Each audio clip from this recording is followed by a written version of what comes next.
Bogus પત્રકારો એટલે કેવા પત્રકારો? જે પત્રકારો એ લોકોનું સાપ્તાહિક, દૈનિક કે પાક્ષિક કોઈ ન્યૂઝપેપર ચાલતું નથી, એટલે પ્રિન્ટ મીડિયામાં, ઇલેક્ટ્રોનિક મીડિયામાં જે લોકો નથી, કોઈ ન્યૂઝ ચેનલ નથી, એવા પત્રકારો ખોટા કાર્ડ ઊભા કરી ડુપ્લિકેટ અને કોઈ ડોક્ટર હોય, કોઈ વેપારીઓ હોય, દવાના વેપારીઓ હોય, આ લોકોને કન્નડ કરવાના અને તોડ કરવાના ઈરાદાથી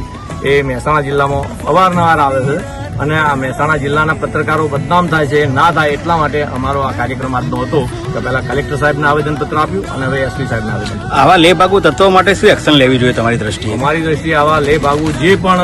પત્રકારો છે એમને એમના પર એફઆઈઆર કરી અને